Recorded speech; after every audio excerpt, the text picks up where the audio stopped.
다시 한번 할렐루야. 우리 일부 예배를 드리면서 많이들 움직이시는구나. 일부 예배 많이들 나오셨거든요. 그 말은 지금 고향 친지를 향해서 많이들 움직이신다는 의미잖아요. 고맙습니다. 그럼에도 불구하고 여전히 본 성전을 지키며 하나님 앞에 중심으로 예배로 나아가는 저와 여러분, 하나님 앞에 큰 기쁨이요 믿음이기를 원합니다. 하나님이 기뻐하시는 최고의 시간이기를 원합니다. 자, 우리 죄인된 인간이 하나님 앞으로 나갈 수 있는 통로를 하나님이 활짝 열어놓으셨습니다. 그 열어놓은 통로의 대표적인 것이 그게 예배거든요. 죄인된 우리입니다. 감히 어디 창조주 하나님 앞에 죄인된 우리가 나갈 수 있습니까? 그런데 하나님이 예배를 통해서 그 앞에 나올 수 있도록 활짝 열어놓으셨습니다. 근데 그 예배의 형태를 우리가 많이 나눴는데, 보통 우리는 예배할 때 예배 그냥 내 생각, 내 방법, 내 기준으로 그렇게 하고 싶고 그렇게 해왔고 그것이 맞다고 생각했는데, 구약에서 하나님이 본래 말씀하셨던 예배의 의중을 하나하나 보면서 깜짝깜짝 놀라는 것이, 이게 예배였어? 이게 예배였어? 왜 주님이 그렇게 예배하는 자를 지금도 찾겠다고 말씀하셨나? 그 의미를 지금 계속 역추적하고 있습니다. 자, 모세를 통해서 우리에게 주셨던 기준 하나 있었죠. 예배는 내 마음대로 하는 것이 아니라 광야 며칠 길? 3일길. 광야 3일길의 의미를 계속 같이 나눴습니다. 영적으로 예배는 내가 광야 3일길을 가는 거구나. 그리고 내가 하고 싶은 대로가 아니라 하나님이 우리에게 명하신 대로, 하나님이 하라 하시는 대로 하는 게 이 예배구나. 거기에 나중에 추가로 하나 더 붙는 것이, 예배는 남녀노소 우양, 예전 버전 우양, 지금은 소와 양, 그렇게 버전에 있는데, 다시 말하면 하나님이 그럼 기뻐하시는 그 예배가 뭐냐, 내가 어떻게 하나님 앞에 예배함으로 나가야 되느냐, 그 기본 지금 첫 번째 보고 있는 것이, 왜 광야 3일길 가야 예배된다고 말씀하셨을까? 마지막에 사단이 노리는 부분이 그 부분이라고 그랬습니다. 계속 이제 그 부분 업해서 계속 앞으로 몇 주 계속 더 나눌 거니까, 부태여 3일길 안 가도 예배 될 수 있잖아요. 그래서 마귀가 노리는 것 중에 하나가, 꼭 3일길 가야 돼? 이틀길만 가도 되잖아. 그럼 이틀길 가도 되잖아요. 근데 하나님은 3일길 가라고 말씀하십니다. 그리고 내가 명하는 대로 하는 게 예배야? 이렇게 또 단도리를 치셔요. 내가 딴 생각할까봐. 그래서 그 3일길의 의미를 우리가 지난 시간에도 보고 오늘 조금 더 보려고 하는 것이, 이제 오늘 본문 한 번 더 같이 봅니다. 3일길의 의미를 봅니다. 그들이 여호와의 산에서 떠나 며칠 갈 때, 3일길 갈 때, 왜? 예배는 3일길 가야 예배된다고 그랬으니까, 광야 깊숙한 곳 이미 우리가 다 봤고요. 여호와의 산에 떠나 3일길을 갈 때 여호와의 언약궤가 그 3일길에 어디에 가며, 맨 끝에 앞서가는 부분까지 갈지 모르겠는데, 앞서 가는데 내가 3일길 가는 동안 내 앞에 있는 게 뭐라고요? 언약궤. 그러면 내가 3일길 가면서 내 눈에 뭐가 들어와야 돼요?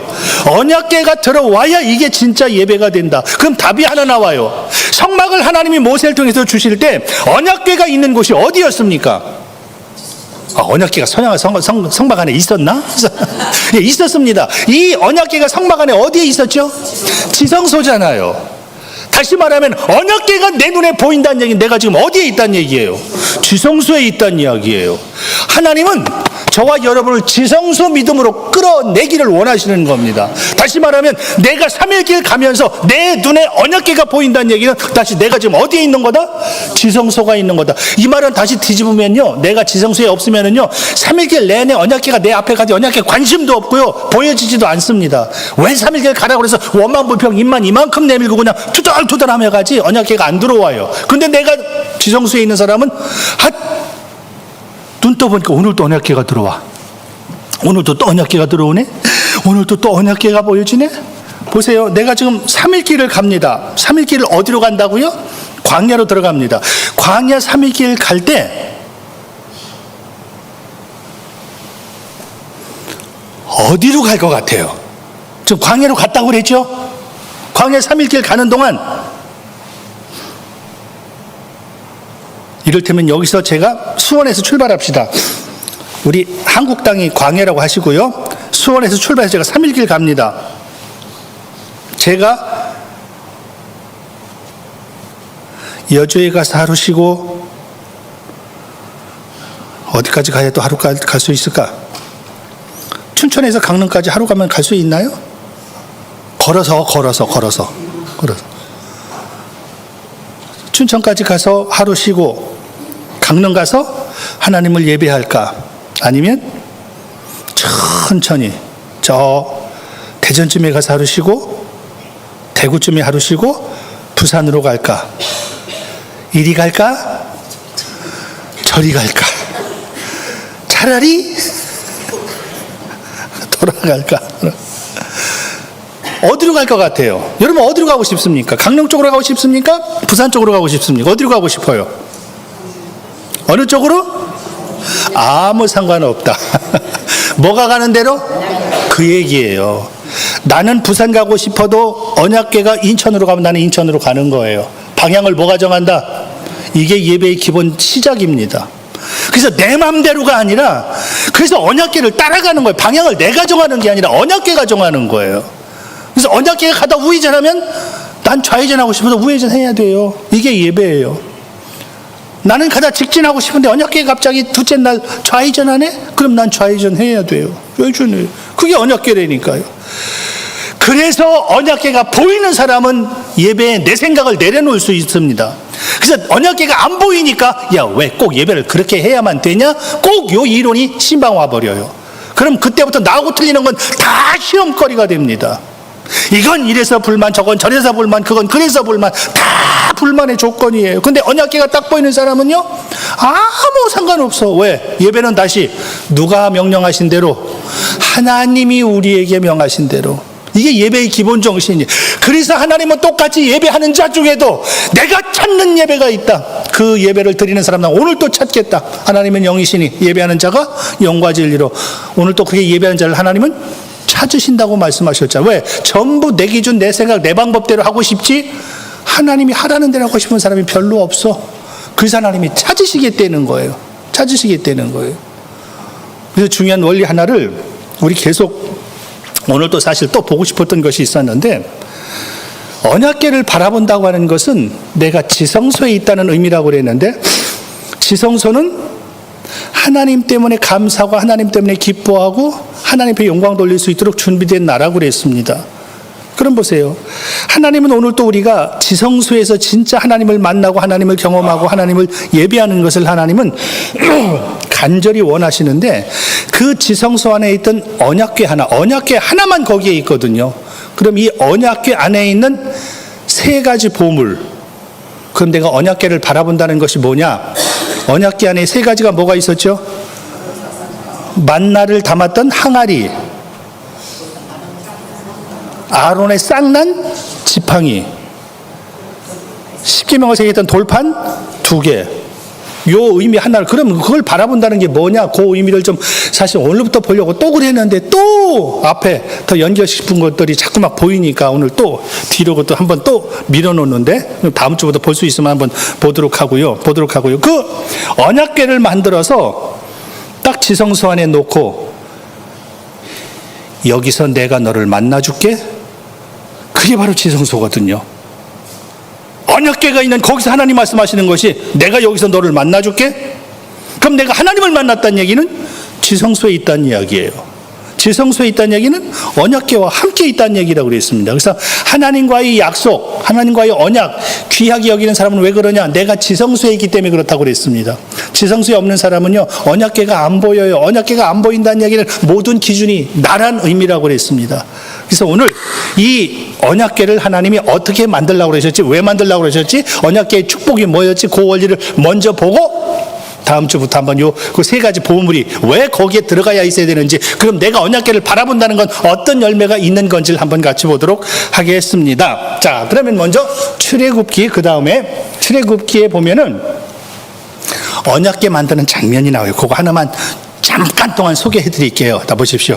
그들은 조각목으로 뭐를 짜대? 궤를 짜대. 이 궤가 언약궤입니다. 하나님이 언약궤를 만들려고 모세에게 설계도를 지금 주시는 장면입니다. 모세야, 여기 조각목으로 언약궤를 만들어. 언약궤를 만드는데 길이가 2규빗 반, 너비는 1규빗 반, 높이는 1규빗 반. 규빗이 뭐죠? 규빗? 규빗. 어떤 분이 제 이름이 성경에도 나왔습니다 하고 자랑하더라고요. 그래서 그분이 누구냐면 이제 안산에서 목회하시는 목사님이신데, 목사님 이름이 박두규 목사님이십니다.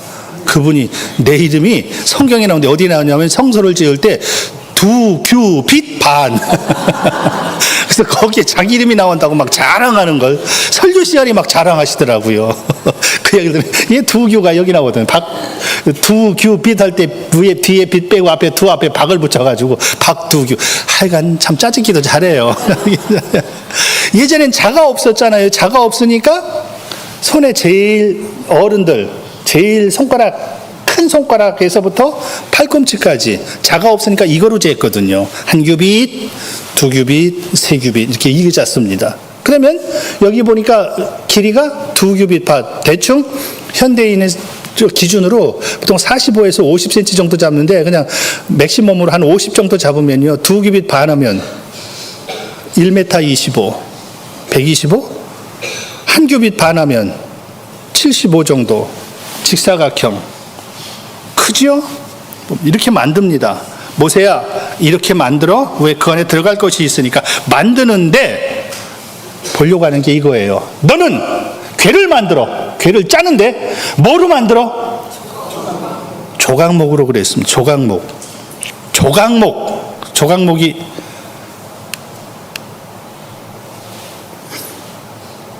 이게 조각목입니다. 시띠나무예요. 시띠나무가 영어 버전으로 하면 아카시아 우드입니다. 우리말 버전 그냥 직접 직역하면요 아카시아 나무예요. 우리나라는 아카시아 나무로 번역이 되어 있는데 요 나무로 언약궤를 만들려고 하는 큰 의미가 두 가지가 있습니다. 하나는요, 지금 보면은 여기가 어디냐면 광야예요. 광야에 이 나무 하나만 서 있죠. 이 광야에서 찍은 사진이거든요. 이 나무 하나만 서 있는 이유는 광야에는요 이 나무 외에 없어요. 왜? 어떤 나무도 못 살아. 다 죽어. 이 나무만 살아. 이 나무만 사는 이유, 광야는 물이 없거든요. 그게 다 죽거든요. 그래서 이 나무는 사는 이유가 얘는 뿌리를 내리는데 어디까지 내리냐면 물 나올 때까지 내려가요. 이 나무가 그래요. 그래서 광야에서 이 나무만 살아요. 이 나무밖에 없어. 다른 나무 찾을래야 찾을 수가 없어. 이 나무, 요거 하나. 근데 구태여 하나님이 이 나무로 하라. 또 하나의 원리가 아카시아 나무라니까요. 여러분, 아카시아 나무로 뭐 만들었다는 소리 들어보셨습니까? 저는 못 들은 것 같아요. 아카시아 나무는 다시 말하면 쓸모 없어요. 왜?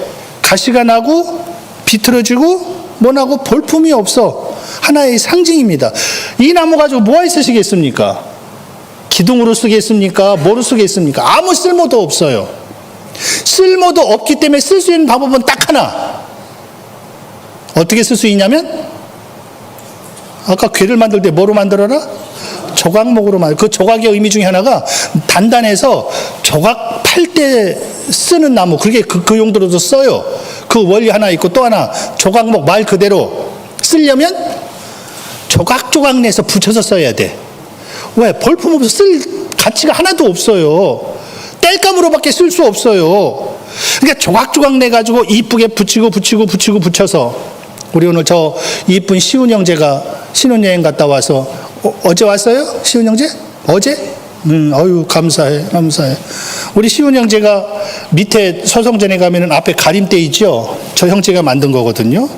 뒤에 책꽂이도 짝, 뒤에 식판 올려놓는 그 테이블도 그 형제가 다 짠 거잖아요. 보면은 무늬가 이쁘게 들어가게 딱딱딱딱.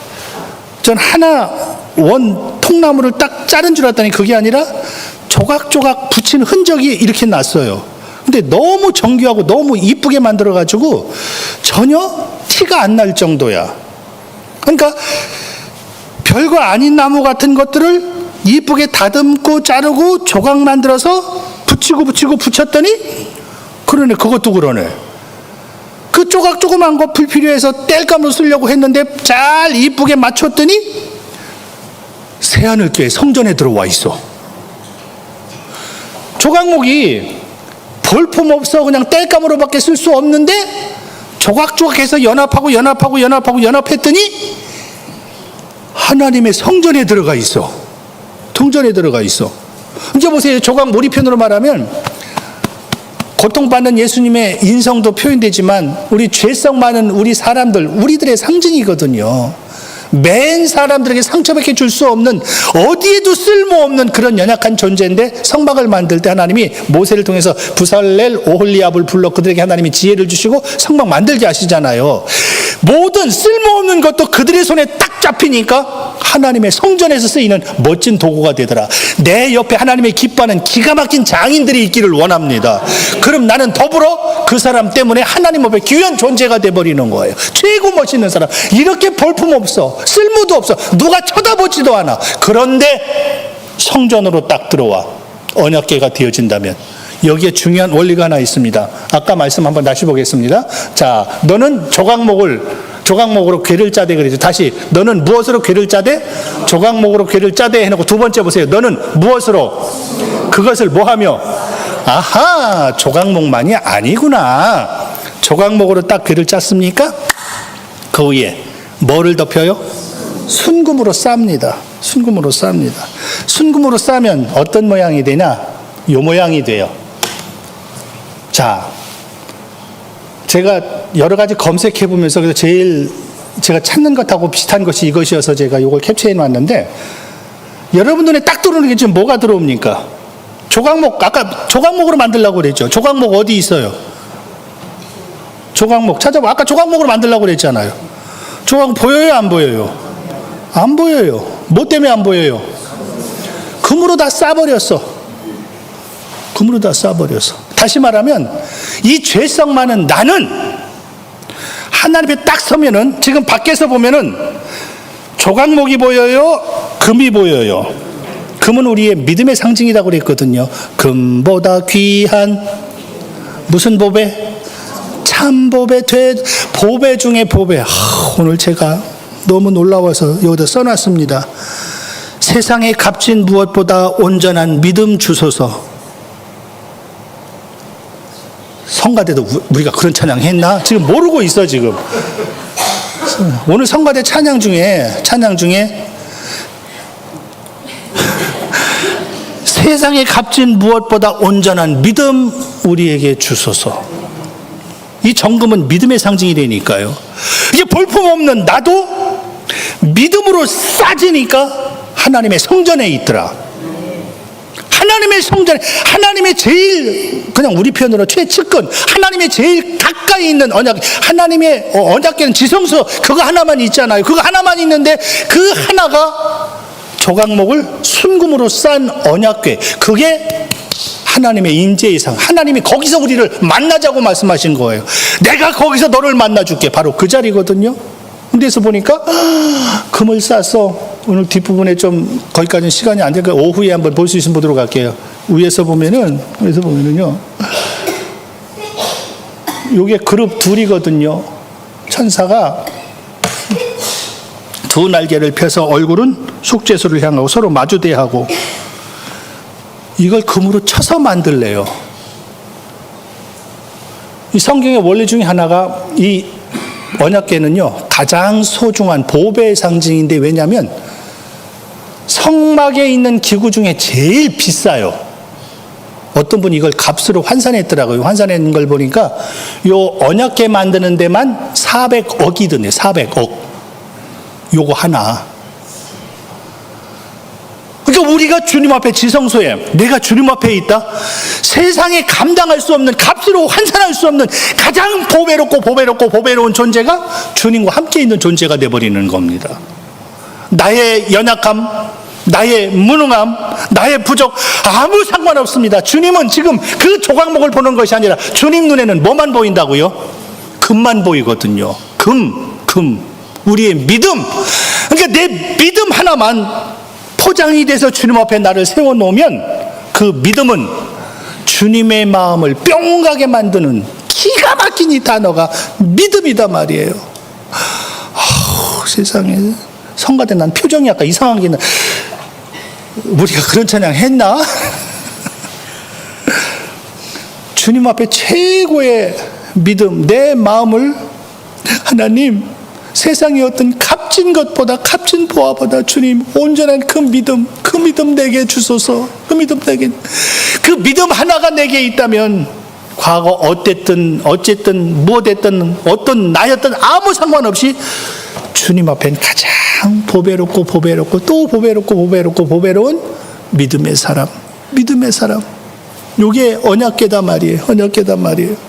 근데 놀라운 것은 다시 아까 조각목으로 분명히 만들려고 그랬습니다. 조각목으로 만들었는데 겉은 뭐로 쌌다고요? 금으로 쌌어요. 금으로 탁 쌌습니다. 그래서 하나님 눈에 우리를 탁 볼 때는 이 금만 보인다고 그랬습니다. 그러면 중요한 원리, 우리에게 내가 뭐 났습니까? 상처 투성입니까? 상처 주는 사람입니까? 상관없다. 뭐로만 씌어지면 된다. 금으로만 씌어지면 된다. 이 금으로 씌어지는 저와 여러분이기를 원합니다. 그럼 주님 앞에 아무 상관없어요. 그럼 그 금은 다시 뭐의 상징? 믿음의 상징. 같이 한번 읽습니다. 그러므로 믿음은 시작. 그러므로 믿음은 들음에서 나며 들음은 그리스도의 말씀으로 말미암았느니라. 믿음이라고 하는 것, 그 믿음만 내게 주어지면 믿음은 모든 것을 다 덮어버린다고 그랬습니다. 근데 놀랍습니다. 그 믿음은 어디서 온다? 들음에서 온다. 그래서 지금 우리가 수요일과 금요일 저녁마다 계속 보고 있는 것이 뱀은 뭐가 없다? 기가 없다. 그래서 사단은 장난하면 말씀을 못 듣게 만들어요. 왜 못 듣게 만들까요? 말씀이 들리면 뭐가 생겨? 이걸 사단이 알아요.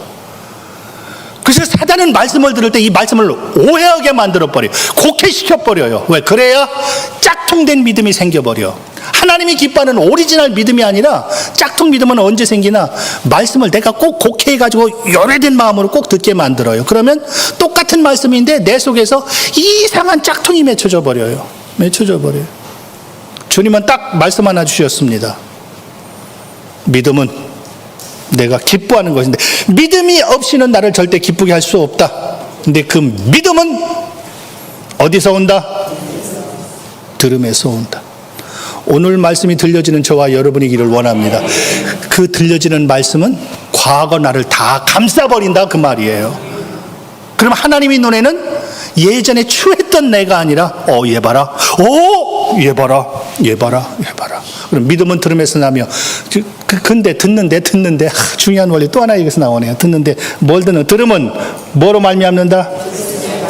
김집사 이야기 듣지 말고 하나님 말씀 들으라. 우리는 언제 믿음이 생기냐면요, 옆에 있는 김집사 얘기 듣고 내 속에 믿음이 생겨버립니다. 이게 그 김집사 얘기 듣고 생긴 믿음은 전부 불신이에요. 원망하게 만드는 거죠. 근데 그게 들려지는 걸 어떻게 해요? 그게 믿어지는 걸 어떻게 해요? 그래서 성경은 단호하게 딱 하나님의 말씀이야. 듣는 것은 하나님의 말씀이 들려지면 그 들려지는 그 말씀은 너의 믿음을 만들어버린다. 그래서 그럼 여기 한 열매 하나 봅시다. 그러면 너희 눈을 보므로 너희 귀는 뭐함으로? 뭐가 있다? 와, 귀는 뭐 할 때 복이 있다? 우리 귀는 뭐만 하면 돼요? 들으면 되죠. 뭘 들으면 돼요? 아까 그리스도의 말씀이라고 그래. 하나님의 말씀이 들려지는 저와 여러분이기를 원합니다.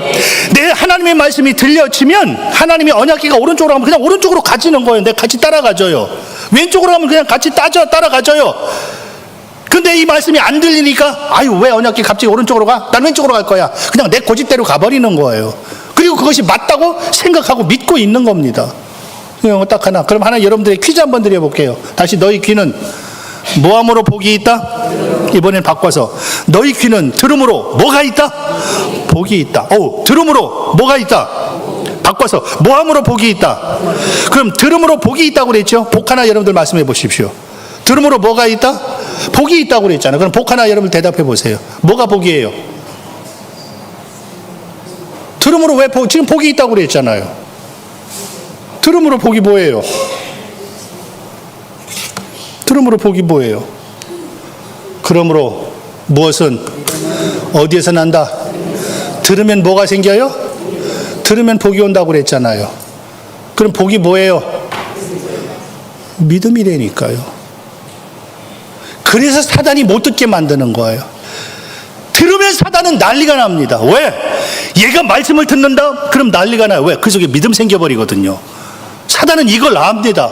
그래서 그 사람 믿음 못 생기게 하는 방법은 말씀 들으면 딴짓하게 만들어버리는 거예요.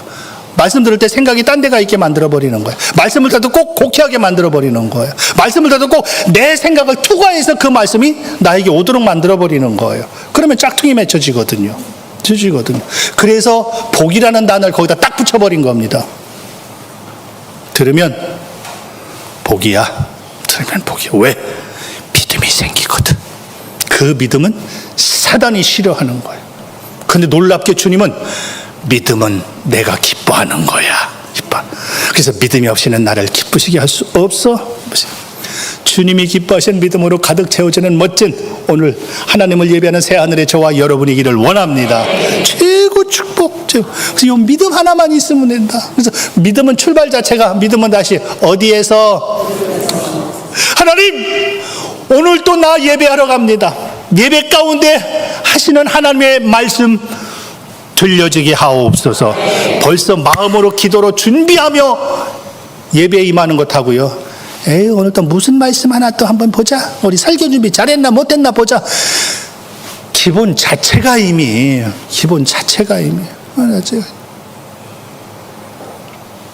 그래서 하나님을 기뻐하시는 믿음은 조각목 같은 나라도 하나님이 감싸버리신다. 감싸니까 내가 누구를 찌른 거, 상처 준 거 하나도 하나님 앞에는 안 보여요. 이 금만 보이는 겁니다. 금만 보이니까 이 금만 보이는 그 안에 말씀이 새겨진 돌판도 넣고 아론의 쌍난 지팡이도 넣고 또 하나가 뭐죠? 만나를 담았던 항아리도 그 안에 넣고 하나님이 원하는 것을 거기다 담을 수 있는 그릇이 됐어. 하나님의 제일 멋있는 그릇이 어떤 그릇이냐? 하나님이 넣고 싶은 거 넣을 수 있는 그릇이에요. 이게 제일 복덩이입니다. 나는 요거 넣고 싶죠? 이거 넣고 싶죠?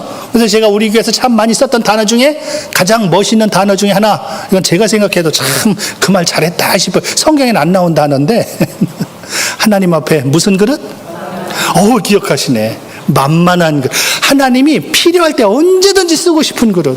여러분 집에도 수많은 그릇 중에 특히 주부들이 제일 아끼는 그릇이 있을 거, 뭘 해도 손이 가는 그릇이 있을 겁니다. 다른 건 다 없어도 그거 없이는 잠도 안 와요. 어떤 사람은 야, 그거 어디 있다냐, 자다 말고 찾아. 왜? 내 손에 익숙한 내가 만만하게 쓸 수 있는 거. 하나님의 제일 멋있는 사람, 도도하게 앉아있는 사람이 아니라 무슨 일에도 하나님이 야, 아무개 빨리 와.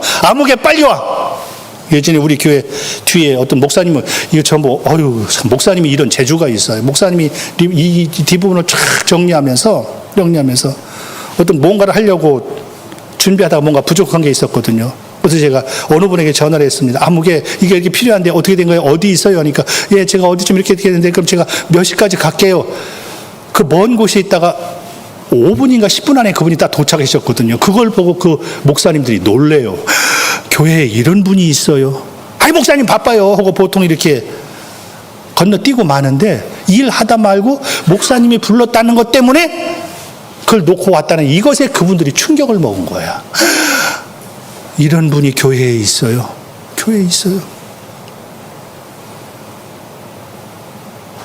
하나님 앞에서 하나님이 제일 멋있게 쓰는 사람, 얘는 내가 얘기하면 들어.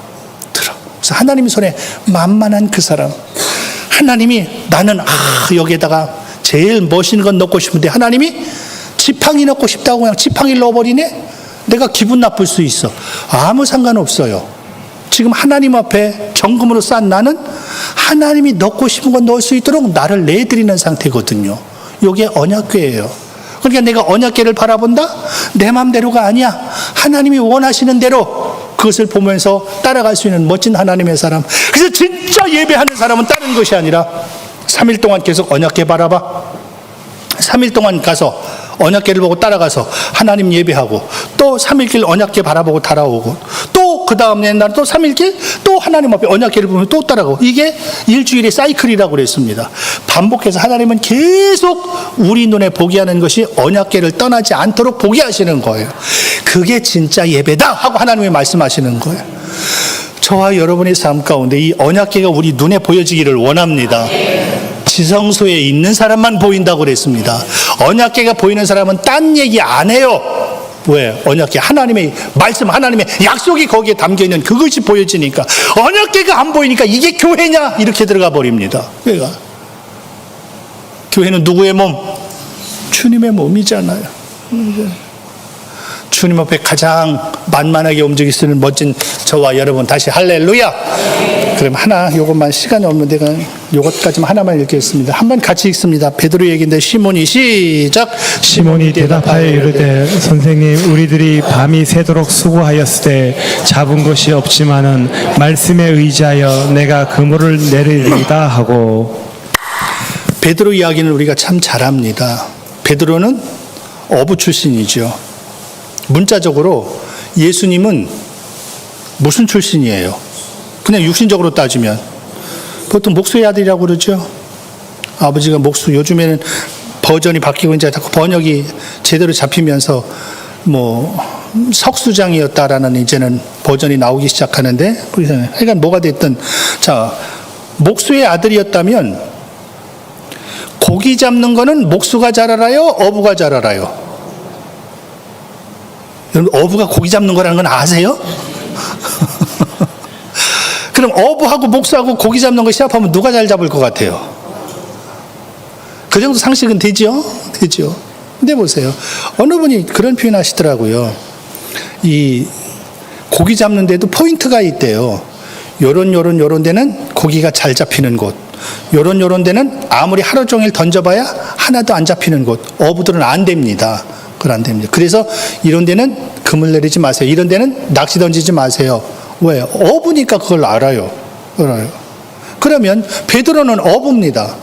어부면은 고기 잡는 거는 어려서부터 고기 잡았으니까 도가 텄죠. 더군다나 어디에서 잘 잡히고 몇 시쯤에 잘 잡히고 어느 환경에 잘 잡히고 누구보다 잘 알겠죠. 근데 그날따라 한 마리도 못 잡았어. 어부도 그런 데가 있을 수 있잖아요. 근데 그때 예수님이 오셔서 베드로의 배를 타시고, 이건 나머지는 다 생략을 합니다. 배를 타시고 자기를 따라온 무리들에게 계속 말씀을 전하십니다. 그 말씀 후에 지금 베드로에게 말씀하시는 거예요. 베드로야, 너 깊은 데로 가서 그물을 내리 한번 고기를 잡아봐라. 예수님은 무슨 출신이라고요? 목수 출신. 베드로는? 그러면 고기 잡는 건 예수님이 잘 알아요? 베드로가 잘 알아요? 문자적으로. 그건 물을 필요도 없잖아요. 어부가 잘 아는 거죠. 다시 말하면 지금 예수님이 베드로에게 말씀하신 장면은 이건 돌에 맞을 소리예요. 뺨 맞을 짓이에요. 목수가 감히 어부에게 고기를 잡다 이래라 저래라 말해요. 말도 안 되는 소리죠. 근데 놀라운 반응입니다. 그 반응을 여기다 좀 제 그 본문 그것만 찾은 거예요. 시몬이 대답하여 이르되 선생님 우리들이 밤이 새도록 무슨 수고했습니까? 고기 잡는 한 애썼죠. 밤새 잡았단 말이에요. 그럼 밤새 잡았으면은 어디나 안 해봤겠습니까? 밤새 잡았는데. 더군다나 밤새라는 말이 어떤 신학자가 해석해 줬는데 밤새를 왜 밤새 잡았냐? 그 바다는요 밤에만 잡힌대요. 낮에는 안 잡히고. 그 고기의 특성상. 그러니까 잘 잡히는 때를 찾아서 그렇게 수고해서. 근데 잡은 것이 없지만은 그랬습니다. 잡은 것이 없어서 지금 집에 가려고 그물 씻고 있거든요. 이때 예수님이 오신 거거든요. 그리고 그때 집에 가려고 그들에게 말씀 전하면서 다시 시몬아 깊은 데로 가서 그물 내려서 한번 고기 잡아봐. 왜 모르냐고요, 시몬이. 근데 자기 상식으로는 예수님의 말씀이 안 맞아. 이게 문제입니다. 아이고 예수님 내가 거긴 안 해봤네요. 알겠습니다. 가보겠습니다. 그러면 괜찮은데 그게 아니고 고기 잡는 거 베드로가 왜 그걸 안 해봐? 다 해봤단 말입니다. 뭐든 안 해봤겠습니까? 뭐든 안 해봤겠어요.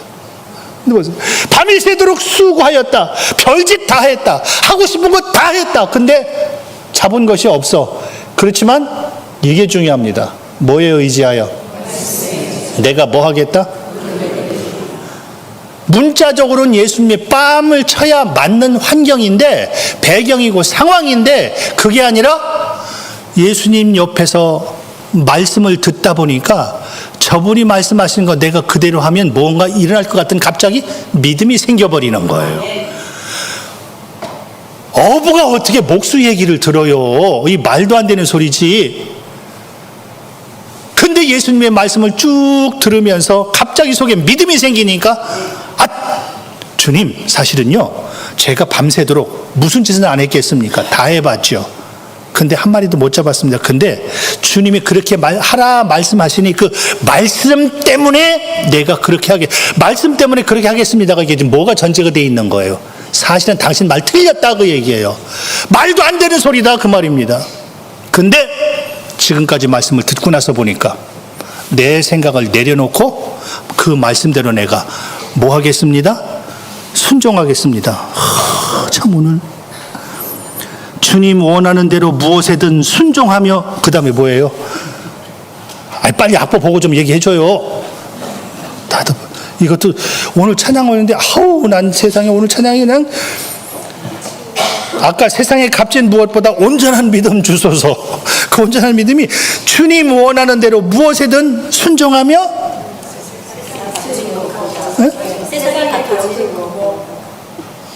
세상의 값진 무엇보다 온전한 믿음 주소서. 그리고 주님이 원하는 대로 무엇에든 순종. 그 다음에 그거예요? 아멘 하면? 주님 원하는 대로 무엇에든. 지금 베드로가 내가 하는 일은 상식에 안 맞는 말도 안 되는 소리야. 근데 주님이 원하시기에, 주님이 말씀하시기에 내가 한번 그대로 순종해 보겠습니다. 그래서 진짜 순종은 우리를 어디로 끌고 가나? 퀴즈 낸다고 그러고서 그냥 답을 말해봐요. 아까 믿음은 들음에서 온다고 그래. 들은 믿음은 우리를 어디로 끌고 간다고요? 순종으로 끌고 가는, 이게 온전한 거예요. 그러니까 내가 믿음이 있죠. 믿음은 뭘 보면 알 수 있나? 순종하는 거 보면 알 수 있어요. 그래서 믿음과 순종은 비례합니다. 내가 움직이는 만큼 믿음의 사이즈만큼 움직여져요. 알기는 면장보다도 잘하는데 하나 안 움직여지는 건 왜? 그걸 야고보가 죽은 믿음이라고 표현하고, 너 믿음 있어? 나에게 행동으로 보여봐. 믿음이 있다고 그러면서 하나님 예배하는 자리도 못 와요. 그게 믿음의 분량이에요. 베드로는 지금 상식적으로 맞지 않는 일이지만 주님이 말씀하신 그 말씀으로 인하여 내가 믿어지니까, 감히 어디 어부가 목수의 소리를 듣고, 근데 주님, 제가 밤새 수고했습니다. 그렇지만 주님이 말씀하신 그 말씀을 듣고 내 속에 믿음이 생겼습니다. 내가 가겠습니다. 어디로? 깊은 데로 내가 가겠습니다. 그래서 그물을 내렸더니 그물이 찢어지도록 잡혔죠. 2배 채움에 2배가 잠길락 말락 할 정도로 많이 잡혔죠. 믿음의 순종. 그래서 믿음은 다른 게 아니야. 주님이 내게 허락하신 이 믿음 하나만 나에게 있으면 나에게 어떤 흠도, 어떤 단점도, 어떤 약점도 주님은 그걸 보는 것이 아니라 겉에 쌓여진 뭐가 보여진다? 믿음이 보여진다. 언약궤를 만들 때 조각목으로 만들어서 순금으로 쌓아라. 그러면 거기에 내가 원하는 걸 넣을 수 있어. 나와 가장 가까운 지성소에서 하나님과 거리가 제일 가까운 멋진 저와 여러분, 할렐루야. 그게 지성소고 그게 언약궤고 그게 언약궤를 바라보는 사람, 하나님의 쓰임받는 멋진 사람이다 말입니다. 하나님과 가장 가까이 있는 멋진 새하늘이기를 원합니다.